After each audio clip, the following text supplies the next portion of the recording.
Bruno Rodrigues é finalmente apresentado oficialmente, dá suas primeiras declarações como jogador do Palmeiras já em 2024 e mostra pra gente por que o Palmeiras o contratou, por que o Abel Ferreira muito provavelmente aprovou essa contratação, assim como todas, mas essa em específico tem algumas coisas que o Abel gosta demais. A Leila promete inovar aí também na próxima semana, dando uma coletiva na terça-feira, depois da coletiva de segunda, que é a mais aguardada. Ela promete inovar nessa coletiva de terça aí, se é que a gente pode chamar isso de inovação.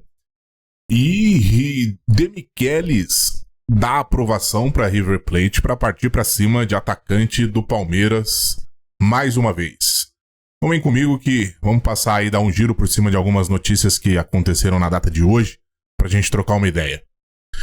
Sejam muito bem-vindos a mais um vídeo aqui no canal do Manga. Quem fala com vocês é o Manga. Eu já peço pra você deixar o like se você chegou aqui, pra você se inscrever se não for inscrito e ativar o sininho das notificações. Se gostar do conteúdo, fica à vontade para comentar também, tá certo? Bom, vamos começar aqui então, gente. Quero trocar uma ideia com vocês. Primeiramente, a respeito do Bruno Rodrigues aqui, né? O Bruno Rodrigues foi apresentado hoje, contratado ao Cruzeiro, todo mundo sabe. Uma contratação sem muita badalação, apesar de já ter vídeo aqui no canal também que mostra a reação dos cruzeirenses, a opinião dos cruzeirenses sobre o Bruno Rodrigues, e grande maioria dos cruzeirenses apontaram o Bruno Rodrigues como um dos melhores, dos 3 melhores jogadores do Cruzeiro nessa última temporada, e alguns colocando o Bruno Rodrigues como o melhor jogador do Cruzeiro nessa última temporada. E aqui tem um abre aspas muito interessante que ele soltou hoje na coletiva, que é o seguinte: se Leandro, que é um dos empresários do Bruno, não estivesse aqui, eu estaria num caixão, porque era um garoto de favela. Não sei o que seria de mim. E essa oportunidade no Palmeiras, vou agarrar como se fosse a última da minha vida, fecha aspas. Cara, é uma declaração forte. São palavras aí que mostram muito da trajetória de vida desse jogador. E eu sei que muita gente agora, muito torcedor do Palmeiras pode estar falando, pô, mas quero saber da parte técnica, quero saber se esse cara é bom de bola, se esse cara tá pronto pra vestir a camisa do Palmeiras. Cara, eu entendo que a parte técnica é importante sim, mas eu falo pra vocês uma coisa: esse tipo de declaração, mais as declarações que ele deu na coletiva de quero ajudar, vou jogar onde o professor pedir, quero fazer parte desse grupo, tô feliz de estar aqui, foi a melhor decisão da minha vida, essa entre outras, e você pode acompanhar na íntegra depois da apresentação dele, caso você não tenha visto, lá na TV Palmeiras. Isso tudo mostra pra mim, pelo menos assim, é um jogador que tá pronto sim pra vestir a camisa do Palmeiras. Tecnicamente, é um bom jogador, ponto. Eu diria aí que é um jogador nota 6,5, talvez nota 7 em algum momento, mas dentro de um contexto ele pode evoluir ainda muito mais esse desempenho. Mas é um jogador que chega naqueles moldes de cachorro magro, né? Pra quem sabe aí, é uma história antiga já do Tele Santana, quando falava a respeito de cachorro magro, que é o jogador que chega jogando por um prato de comida, que é pau pra toda obra, que tá disposto a fazer tudo, que ouve o que o treinador tem a dizer e que faz o que a equipe precisa. E o Abel Ferreira é muito fã dessa filosofia. Então, essa frase, esse abre aspas aqui do Bruno Rodrigues falando da trajetória da vida dele, como foi difícil, e todas as outras frases que ele soltou na coletiva, de muito coletivismo, fazer parte do grupo, disposição e felicidade em estar vestindo a camisa do Palmeiras, eu acho que assim, se por um lado pode não agradar a todos tecnicamente a contratação, o nome Bruno Rodrigues, porque realmente não tem um apelo midiático, por outro lado, eu acho que merece um voto de confiança esse cara. Merece, de certa forma, pelo menos uma oportunidade de mostrar se tem capacidade de vestir a nossa camisa. Porque, ao que eu posso ver, pelo menos por essa coletiva, pelo menos por essas palavras e entendendo um pouco da trajetória do cara, eu entendo que caráter pra vestir a nossa camisa ele tem. E vontade de vestir a nossa camisa ele também tem. Então eu acho que é uma contratação bem nos moldes Abel Ferreira, bem nesses novos moldes. Eu sei que não vai agradar todo mundo tecnicamente, mas sinceramente não acho uma contratação ruim. Acho que dentro desse ecossistema que o Palmeiras criou, dentro dessa filosofia, é muito interessante. E tem aqui também uma outra noticiazinha aqui que é esse post que eu vi aqui na página do GE, perguntando qual foi o melhor reforço até agora. E aí você tem Everton Ribeiro no Bahia, o De La Cruz no Flamengo, o Scarpa no Galo, Renato Augusto no Fluminense e o Soteldo no Grêmio. Aí eu pergunto pra você, será que faltou espaço aí na página do GE para poder colocar mais clubes, ou a intenção foi colocar esses mesmos e desconsiderar todo o resto das transferências? Será que existe alguma má vontade com algum clube? Será que existe a intenção de causar esse debate mesmo, de puxar para esse lado? Porque, sinceramente, eu até entendo que essas contratações são interessantes, sim. Até o próprio Everton Ribeiro no Bahia, acho que é muito interessante. É um bom jogador, apesar de fisicamente já não aguentar muito, mas é um bom jogador. Porém, por que eu falo isso? Porque o Palmeiras trouxe o Aníbal Moreno. E eu acho que o Aníbal Moreno é um grande jogador, sim. Tem uma ótima perspectiva, uma expectativa muito grande em cima desse cara. E ele poderia estar nessa foto. E tá, você pode estar falando, pô, você tá falando isso porque você é palmeirense, você é clubista. Não. O Internacional contratou muito bem e poderia estar nessa postagem também. O Inter fechou com o Alário, fechou com o Borré e não para por aí. Tá trazendo mais jogadores. Fecha com o Johan também, de menos apelo midiático, mas tem outros jogadores na mira do Internacional, mas só esses dois eu acho que já valeria a menção aí sim.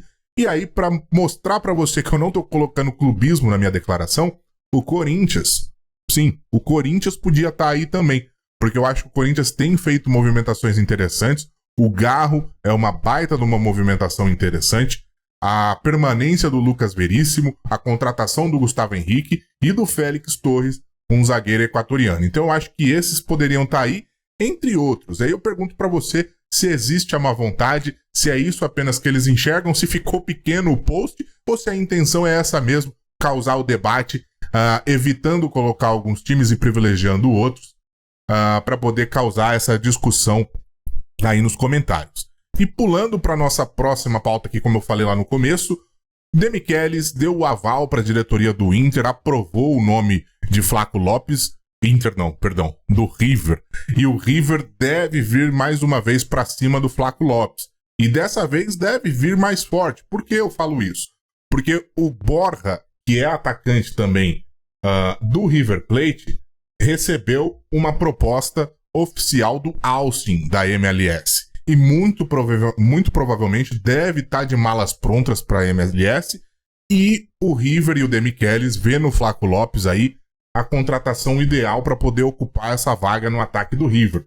Lembrando aqui, ó, que o River conta com 3 atacantes, porém o Borja está negociando com o Austin, o Matias Soares, que já é um atacante de 35 anos, assinou contrato com o Belgrano, né?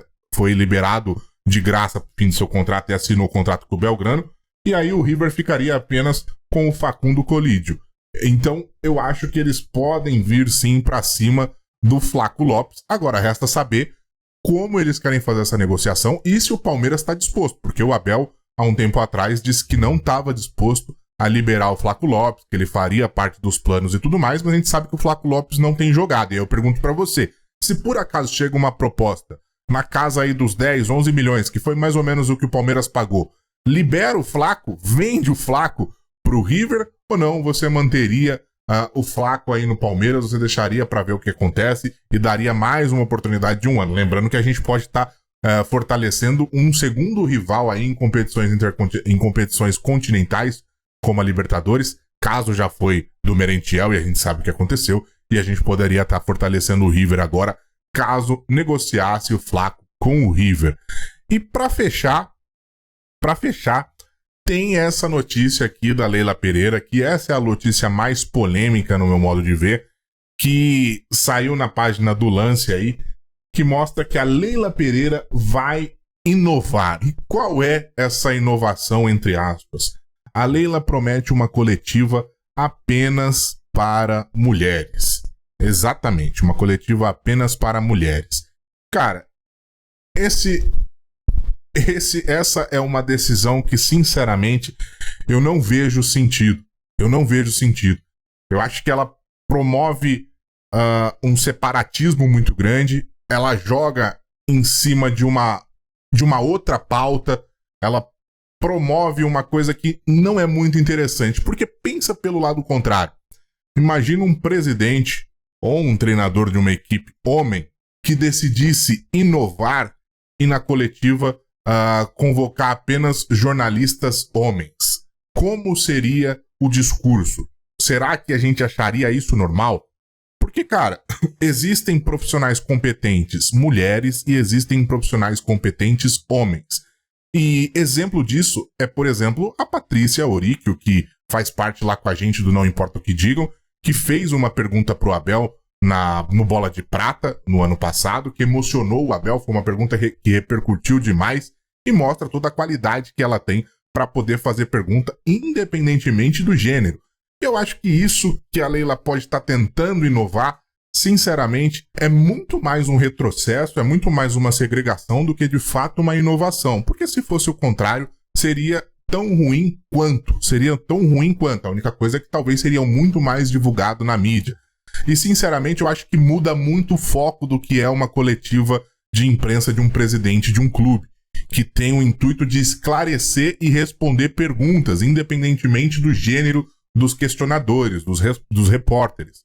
E eu acho que ela tá acabando puxando isso para um outro lado, tentando talvez criar um ambiente muito voltado para esse lance de primeira vez que isso acontece, puxando para um ar de inovação, quando na verdade, na minha opinião, é um retrocesso e uma segregação. E eu quero saber a sua opinião a respeito disso, quero saber o que você pensa a respeito dessa inovação da Leila Pereira. Bom, se você chegou até o fim do vídeo e não deu like, dá o like aí também, me ajuda demais, isso empurra o conteúdo, se inscreve no canal se você não é inscrito e ativa o sininho das notificações e não esquece de comentar aí o que você acha de Bruno Rodrigues, o que você acha da postagem do GE, se aqueles são realmente as melhores contratações ou se tem mais contratação interessante para por ali, se você acha que o Flaco deve ser mesmo negociado com o River, você não faz questão que ele fique, e se essa da Leila é uma inovação. Até a próxima, valeu!